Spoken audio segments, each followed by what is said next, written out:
Hey everyone, DarthRaichu here. This year is the 20th anniversary of the Super Monkey Ball series. Why are there so many game anniversaries in 2021? Oh, and to celebrate the anniversary, Sega made the next installment of the Super Monkey Ball series, being Banana Mania.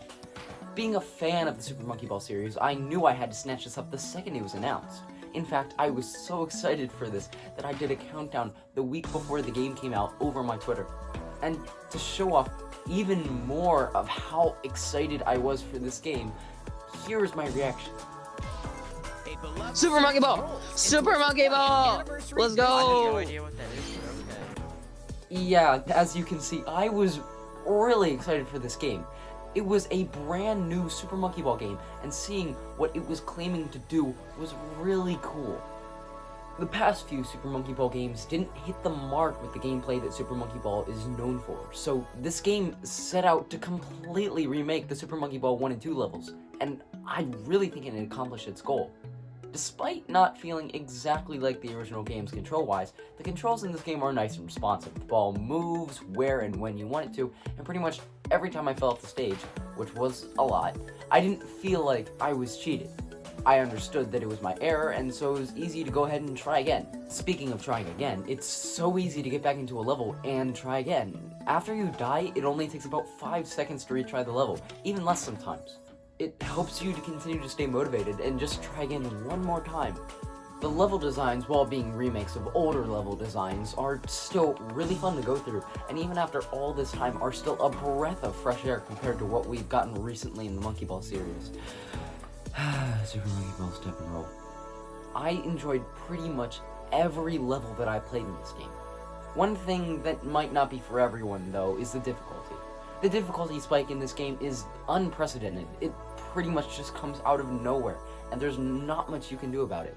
While I personally enjoyed the challenge that came along with this game, other players may find it surprising and not want to continue for being unable to. One thing that those players could do is use the helper function.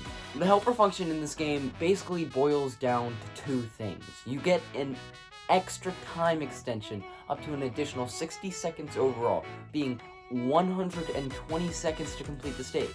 And you can slow down the game, meaning you can make a bit more precise movements in a longer period of time for what you would have been able to have done otherwise. It's a really nice inclusion for those who may have had a hard time with the game. They will still be able to actually end up completing the game, even through the struggle.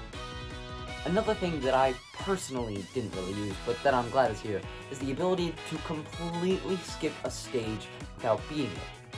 For the cost of what I believe to be 1,000 bananas, you can skip its stage entirely, meaning that you can go on to the next level without having to beat that one.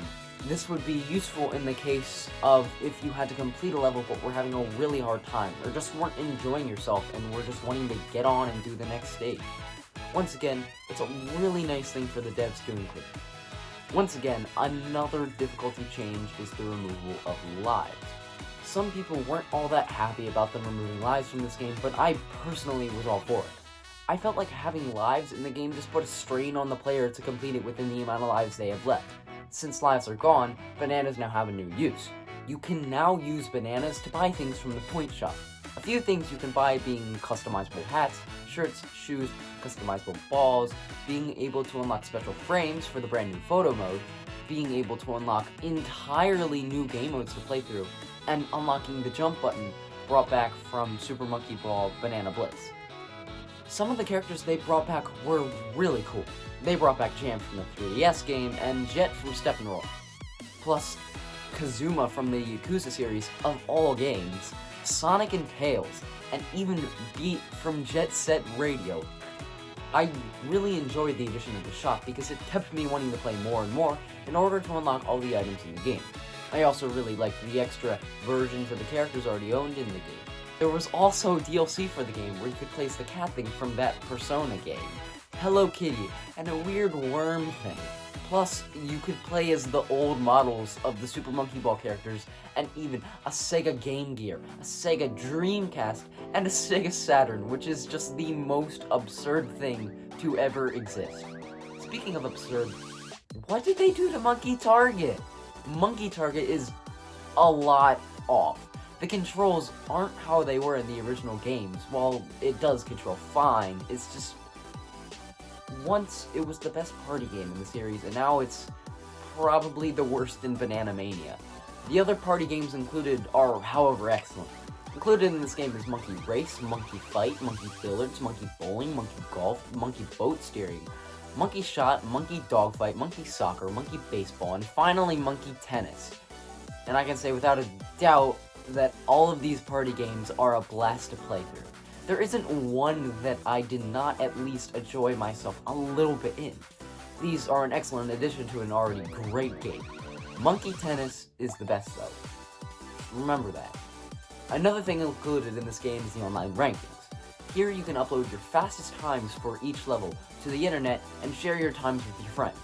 This is cool and all, but the times aren't cross-platform, which means that if you are playing this game on Switch and your friend is playing on Xbox, you won't be able to share times with each other, which is a little disappointing, but I'm at least glad they added this in the very least. The music in this game is surprisingly really good. I was jamming to it the very least every other tune that played in this game, which is a ton of bangers. Props to the music department for this game. The last thing I wanted to talk about is the extra modes. Starting off, there are 2 challenge modes, one being from Super Monkey Ball 1 and the other being from Super Monkey Ball 2. Here you go through some of the levels from those games, and you want to complete these as fast as possible without stop or without die. There are different difficulty options for each of these challenge modes, and while they are challenging as the name showcases, it's fun to try to speed your way through them. There are also special modes being Dark Banana Mode, where if you touch a banana, you immediately lose. The next mode is Golden Banana, where you have to collect every single banana on the stage, otherwise you cannot complete it. There's another mode called Original Stage Mode, which showcases some of the difficult original stages from the original Super Monkey Ball games with an added layer of difficulty. There is also Reverse Mode, where the start and the finish of the levels are completely swapped, so you're going to have to play through all the levels backwards. The last mode here is DX Mode, which is a collection of stages from Super Monkey Ball Deluxe. There's so much content included in this game, and for only being $40 at the time of release, it's an incredible game, and I highly recommend it to anyone looking for a fun game to check out. It's on Switch, PlayStation, Xbox, and PC, so there's no reason not to pick it up. Wait, what's that noise? Why do I feel like I want a banana?